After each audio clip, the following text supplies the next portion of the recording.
Welcome to rePROs Fight Back, a podcast where we explore all things reproductive health, rights, and justice. I'm your host, Jenny Wetter, and I'll be helping you stay informed around issues like birth control, abortion, sex education, and LGBTQ issues, and much, much more.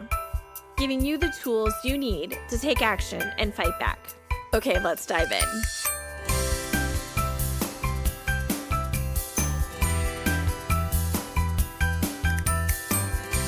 Hi, rePROs. How's everyone doing? I'm your host, Jenny Wetter, and my pronouns are she, her. So happy New Year, y'all. I hope everybody had a wonderful holiday season. I was home in Wisconsin with my family, and it was lovely. We didn't really do much because it was cold, y'all. It was cold. Like with the wind chill, it was at least 20 below most of the time I was home. So that meant we went nowhere and did nothing. And you know what? It was kind of delightful. I think I had mentioned in previous podcasts, I was just home earlier in December for a family emergency. Both of my parents were having some health-related issues, and it was really stressful. And it was really nice to go home now for the holidays and see how much they have recovered and see how they are doing. And it just took a lot of that background stress off my shoulders to see them onto recovery. And I'm just feeling so grateful for everything that they're doing so much better. So yeah, it was a really nice Christmas. We watched movies and ate good food, and yeah, mostly it was just like really quiet, and I enjoyed that. I did reading, which was a lot of fun. I had a bunch of fun holiday romances on my iPad that I read that were just delightful. I read The Sunbearer Trials by Aiden Thomas, which was delightful. I really love their writing, and it's delightfully queer and just wonderful. I really loved The Sunbearer Trials, and I cannot wait for the next book in this series. And also really loved the second book in the Legendborn cycle, which is a wonderful series by Tracy Dion that I love. So I did a lot of reading over the holidays, and again, it's my happy place. So it was really nice to be able to do that and just like decompress. And then I came back to DC and continued with my like delightful reading spree and had some quiet time before going back to work and did some baking. I hadn't, between like being home in Wisconsin earlier in the month and then, not having time to bake before I was going back to Wisconsin again, I went like an entire month without making any sort of bread related thing.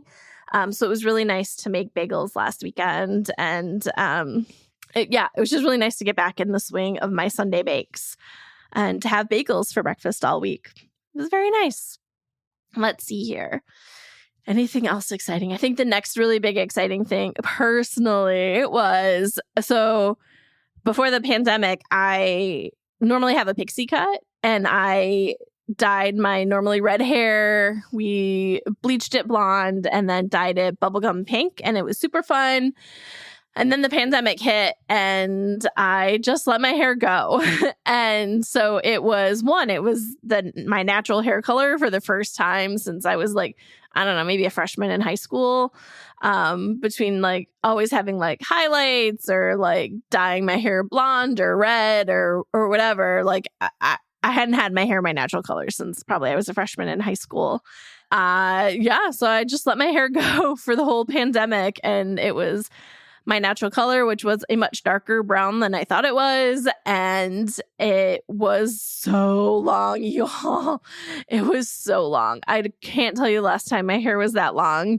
And so right before I went home for the holidays, I finally got it cut. I chopped, I don't know, probably at least a foot off. And it is now a cute short bob that I really love. I'm so grateful to have my hair short again. With some fun blonde highlights, and it's really fun, and I am just so happy to have it short again.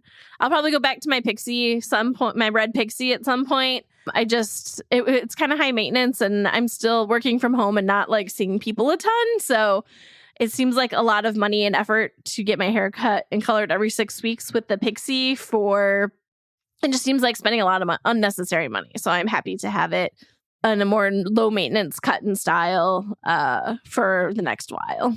Those are my big personal things. The other really big news is the Biden administration took some action to protect abortion access. And we will do a much, much deeper dive in our next episode. I will have somebody on who will talk through all of this and what all it means.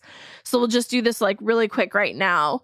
The FDA finalized the rules around mifepristone. They were changing the REM classification on it that it had. Again, we will go into all of this much more detailed in a further episode. If you want some like earlier background about it, they announced that they were considering this change and were working towards this change last year. And we did an episode talking about what this might mean. So we'll link to that in the show notes if you want that as a tide you over until we do the new one.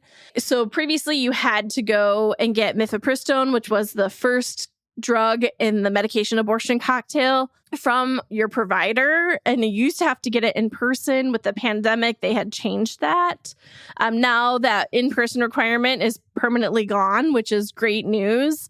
But now pharmacies will be able to fill your prescription. You won't have to go to a provider to have them physically hand it to you, which is great. It will expand access. However, this is only relevant in states where that is legal.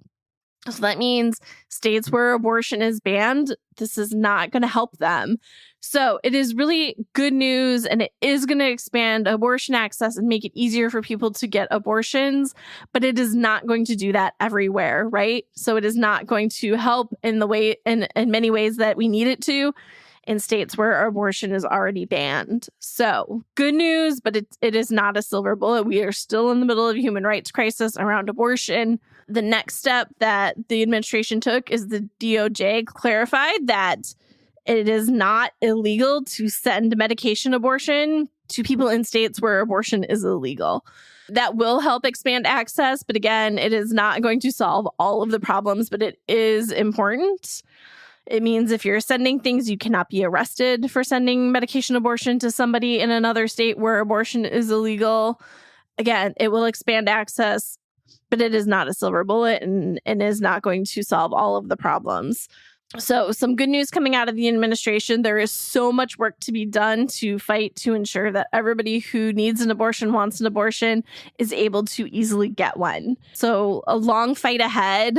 But this is some good news in that fight. And we will talk about all of this and all of its implications much more in our next episode. But I just wanted to make sure we were talking about taking a second to celebrate the good news, because it is good. It's just not all the things we need, right? There are so many more things we need to make sure that people are able to access care, but we still need to celebrate the wins when we get them. Okay, with that, let's turn to this week's episode. I am so excited to have on Elizabeth Estrada with the National Latina Institute for Reproductive Justice to talk about Latina access to reproductive health care and abortion and misinformation in the Latina community. We had a wonderful conversation, and let's turn to my interview with Elizabeth. Hi, Elizabeth. Thank you so much for being here. Hi, thank you so much for having me. I'm super excited to be here. My name's Elizabeth Estrada. I use she, her pronouns. I am the New York Field and Advocacy Manager at the National Latina Institute for Reproductive Justice. I'm so excited to talk to you today. We just actually did an episode a little while ago on the green wave. So it's like really exciting to talk about then access for Latinas in the US as well. And I know that's changed a little bit. So maybe we should start at the beginning and go, what was abortion access like before the Dobbs decision? Well, thank you for that question. And also thank you for mentioning the green wave. I feel so deeply inspired by that movement. I have colleagues and friends and family in Mexico, and the green wave started in Argentina, has spread like wildfire. So we hoped that we are living in their goals as well, and that can use some of the strategies from Latin America here in the United States. I will say that that's actually a really good segue, like you said, because, many of us in the reproductive justice movement have seen what a post-Roe world has been for quite some time. I live and work in New York, but the Latina Institute has activist networks in the Rio Grande Valley, Texas, in Miami, Florida, and in Northern Virginia. And so we have all seen Texas be a hugely restrictive state, specifically with Senate Bill 8 that passed in September of last year. And during that time and well before, there has been huge attacks on our reproductive rights and access. Most notably, you can think or read back on the issue with the criminalization of abortion with Lizelle Herrera, who is a woman living in the Rio Grande Valley whose self-managed abortion was criminalized and she was incarcerated. She's since been freed, but that has been the world even prior to Roe ending. For many immigrant people, for many people living in rural areas, for many young people, abortion, care, access is really being the key that continues to threaten communities that are under-resourced. And so while the fall of Roe is a huge, huge strike against our reproductive freedoms, many of us with the identities that I mentioned, specifically immigrant people, have been facing barriers to access even before Roe has fallen. However, the fall of Roe is a devastating hit to our movement, to access to reproductive freedom, and it goes against the will of the people of the United States. Abortion, we have many examples of how popular abortion, most notably with the recent elections and defeats of any restrictions in certain states. We saw Kentucky advance reproductive freedoms for their residents. But I will say that while we are living in a post-Roe world now, many of us have been trying to figure out how to get access, whether it's, do I have the money to go? Because, you and I both know that abortion access isn't only about being able to necessarily pay for the abortion, but also being able to get to the abortion. Do you have transportation? Do you have somebody that might accompany you? Do you have childcare? Because as you and I know, the majority of people having abortions are already parents. So that is also a barrier. Language access continues to be a barrier, especially for the AAPI community. I would say in New York, we have a lot of resources in Spanish, but, Mandarin or Bengali or other Asian community languages are really hard to come by. So while these are just high-level glimpses of what it was prior to the fall of Roe, it may reflect for some communities what it is like post-Roe. But I don't want to convey to your audience that this isn't a devastating hit, but rather that some of us, women of color, marginalized identities, Black people, working class, under-resourced people, non-English speaking people have been living in a post-Roe world of sorts already for many years. Yeah, all really wonderful points. And one of the things I was really thinking about was something that has become even more important now with abortion being banned in several states is the ability to travel to access care and how that really can impact undocumented people or people who live within the border zone. And that's going to has an added layer of complexity when trying to access care. Do you maybe want to talk about that a little bit? Some states are enacting or have enacted criminalization if wanting to leave the state for care. You think about Texas, where it has kind of like a vigilante component to their laws.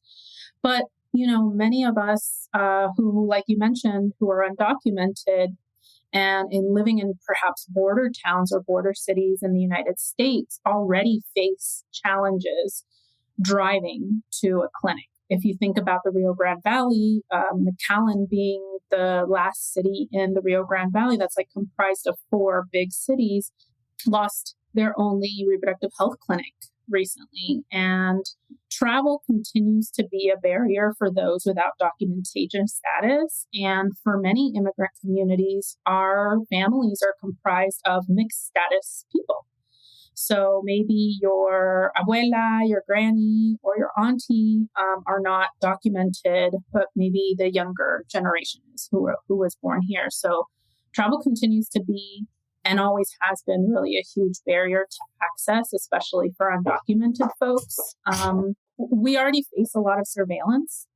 So I think that that is just an added. So when I know that I'm continuing to bring up Texas, but even in more quote unquote liberal states like New York, transportation continues to be a barrier as well, because you think about the increase recently with the new mayor of police and the presence of police. So we may have a right on paper, but if you are too afraid to leave your home to run into the police on the subway or on the streets, then is that access really coming to fruition? Is it really materializing if you're unsafe to be just riding the subway to, get an appointment? Yeah.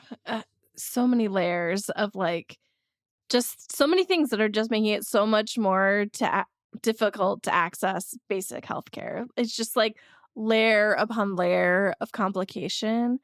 And I know one that has a real part of the reason we're talking today is misinformation and misinformation in the Latina and Latinx community. Do you want to talk a little bit about what you're seeing? Well, I think that oftentimes our communities are targeted simply because we don't speak English, but I think anyone can relate to seeing quote unquote fake news or false ads during election season. I mean, I know that Facebook or what Meta is, getting a lot of blowback given their refusal to mandate that on their platforms. And so I think anyone can relate, especially in the Latinx community, receiving perhaps a WhatsApp message, from your auntie back home, spreading misinformation about what abortion is or what can come after abortion. Perhaps we've all been confronted with misinformation like abortion causes, all types of, medical conditions which have no basis in medical science. But as a Latina or as in mixed status families or first generation or children of immigrants, we are often, the feminist women in the communities having to kind of dispel some of the misinformation. And that goes with everything. However, some of us are not as proficient technologically. So while I may be going on Google and searching my nearest abortion clinic, Google has had an effort in trying to distinguish which centers might have services that you're looking for and which do not. Now it has an advertisement or a little message that says does not provide abortion care, which is really, really key to our communities, because even if I'm searching for a loved one, it's important for me to know and not waste time going, for example, being lured or detoured into anti-abortion centers. They are also known as crisis pregnancy centers or fake clinics.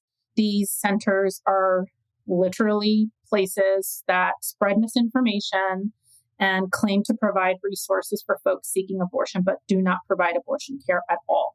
And we see that in my own community here in the Bronx, where there is an anti-abortion center located across the street from our main Planned Parenthood clinic, and then down the street from a public hospital, Lincoln Hospital, in a predominantly Spanish-speaking and Black American area. That to me is very obvious that these anti-abortion centers are targeting us, much like, the ads on Facebook or graphics and memes that are spread through WhatsApp that perhaps your family is sending along. And you'll see that those little memes are shared thousands of times, because at the bottom of the image, it tells you how many times it's been shared. So we are targeted given, all these presumptions about how we lean in terms of our ideals or values or political parties. But it's clear, that abortion is a winning issue. And I think this latest election has been kind of a illuminator for many of us where the Republican Party really tried to push what they were calling like a red wave through a lot of fear mongering, especially around abortion, and then fear mongering around the idea of crime, increase in crime, right? What we know to be true at the Latina Institute is that, providing care, support, resources to our communities is what lowers crime, not police. But again, Latinx people vote on issues of abortion similarly to the rest of the United States. It's a widely popular issue, and in lots of exit polls, they were indicating that Latinos found it to be a priority next to the economy, and those two things cannot be separate. The economy is a matter of reproductive justice. Abortion is a matter of the economy, because we know studies prove that, if you aren't able to access abortion, you're likely to plummet further into poverty. So in races across the country, we're seeing that Latinos, are telling lawmakers that we must make our own decisions about our bodies. And that is a popular stance that Latinos agree with. So while we are targeted by misinformation, I'm lucky to say that, in our community and at the Latina Institute, we're working to dispel some of the myths surrounding abortion so that we don't make it so easy for that targeting of our communities. Anti-abortion centers they're just terrible. Yeah, insidious. That's the word I was trying to think of. And their language is made to confuse you so that you don't know you're going to one, right?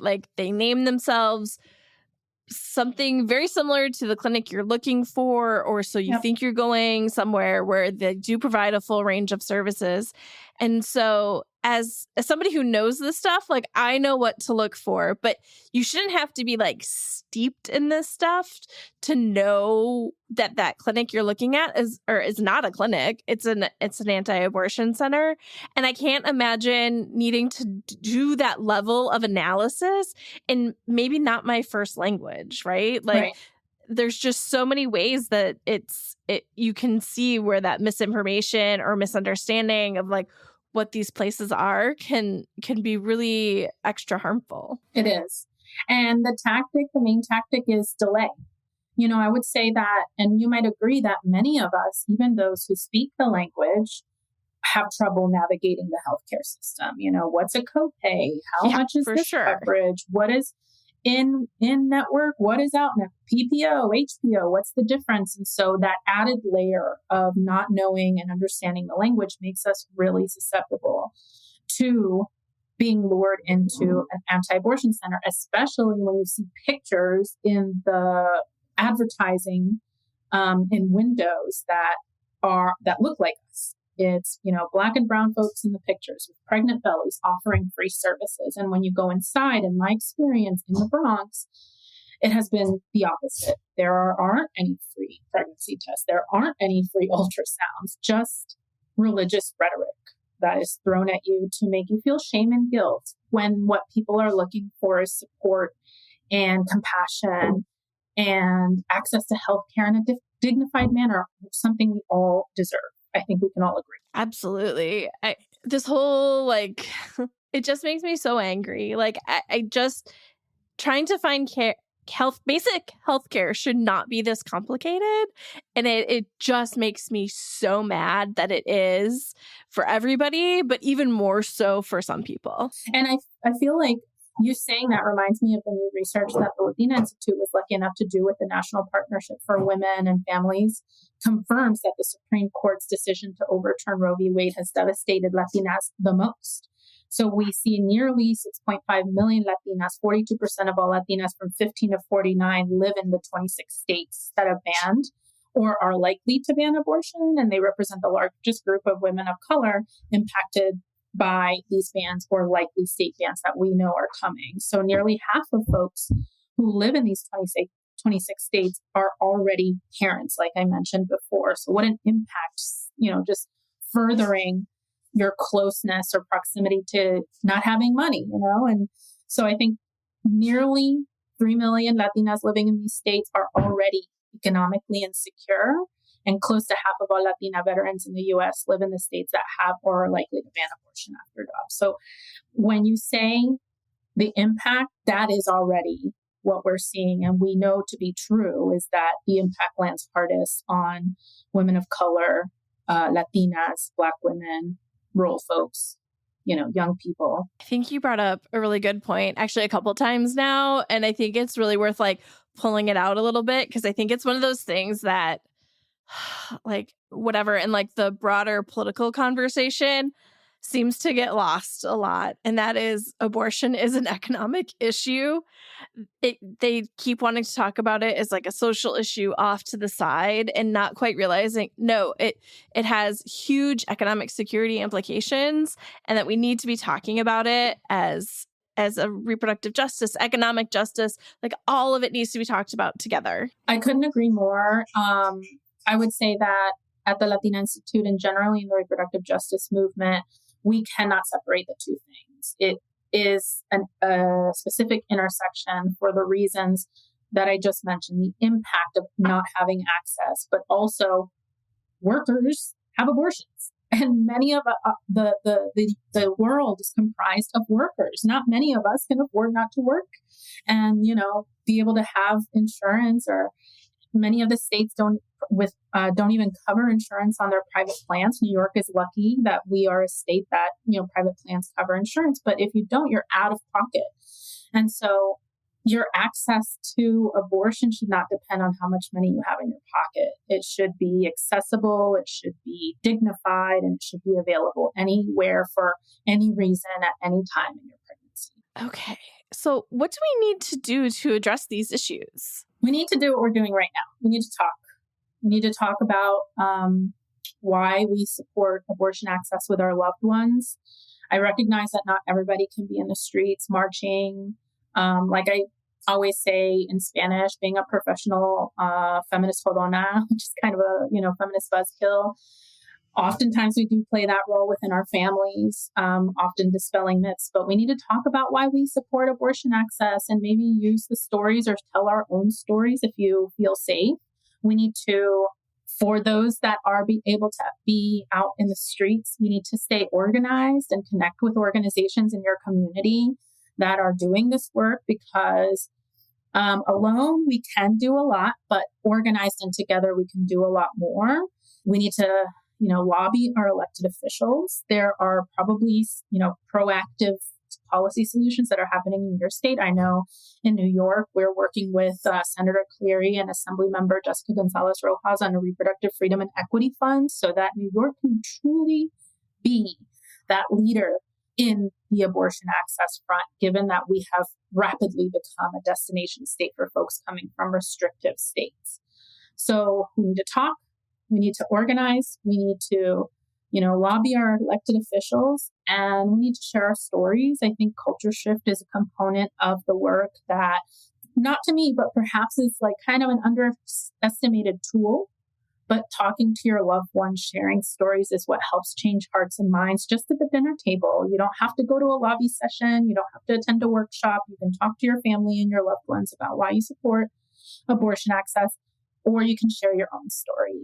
I'm a 38-year-old immigrant Latina from Mexico, and I've had 2 abortions in my life, one in a restrictive state of Georgia when I was 21, and one in a less restrictive state in New York when I was 32.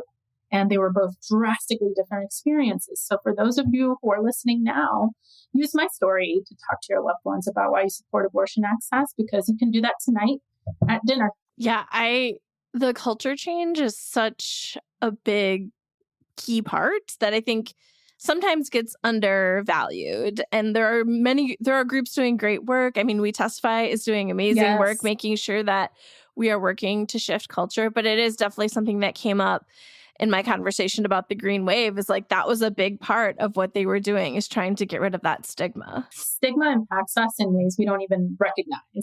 I think that as women and femme-identified people, we're told to be a certain way, and we internalize a lot of messages that we have to fight against every single day. And those messages often include bodily autonomy and self-determination, and how others often self-determine or determine our futures. But if we shift a culture, and let me just be say it plain and simple, all of these systems that are seeking to restrict abortion and limit our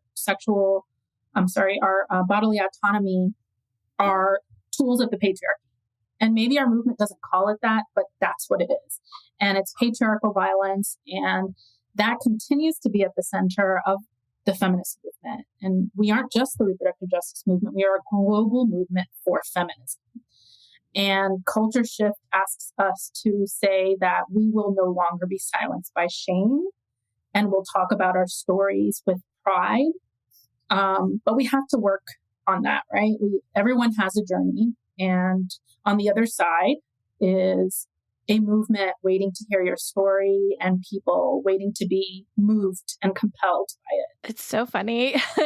I feel like you're right. Like in the movement, we don't necessarily talk about the patriarchy a lot, but like in individual instances, right? Like in one-on-one conversations but like in the broader movement spaces, it's not something that we talk about a lot.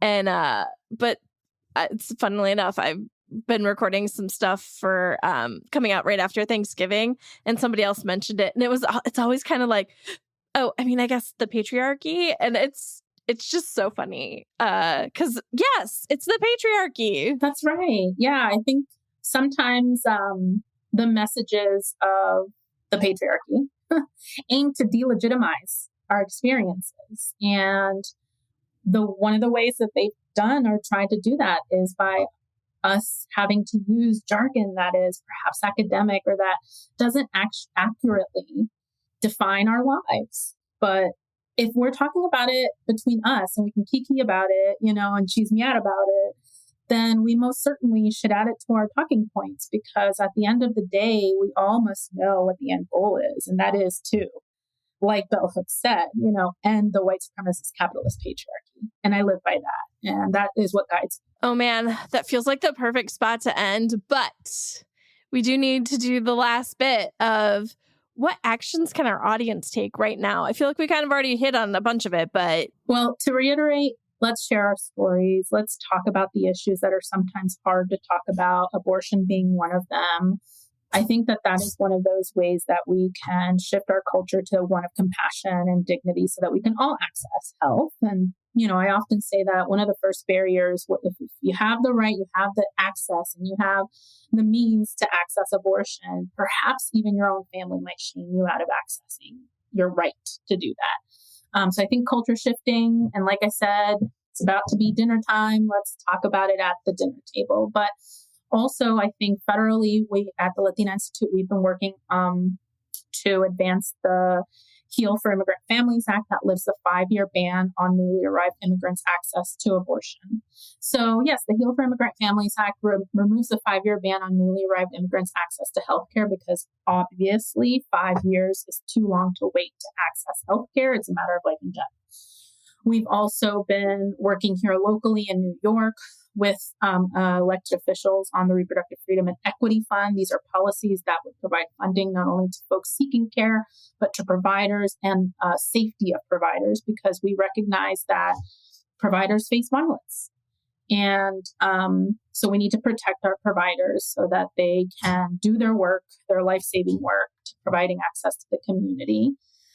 Listen to rePROs Fight Back, obviously, like all of the pods that help you build your talking points is a really good way to have those conversations at the dinner table.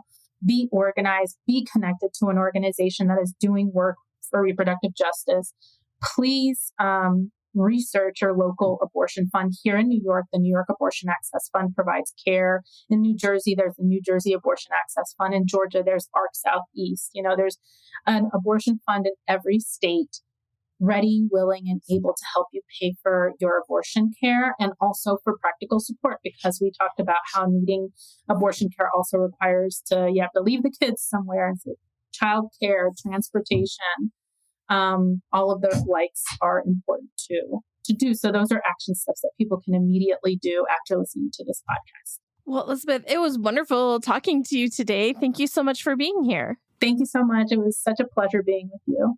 Okay, y'all, I hope you enjoyed my conversation with Elizabeth. I had a wonderful time talking to her. We'll see you in 2 weeks to have that conversation about these new administration actions that are going to expand access to abortion. We'll dig much deeper into them, what happened and what they mean for access.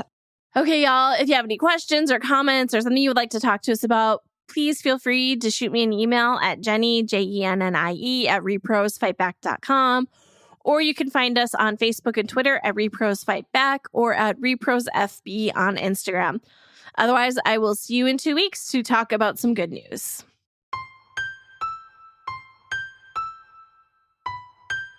For more information, including show notes from this episode and previous episodes, please visit us at our website at reprosfightback.com.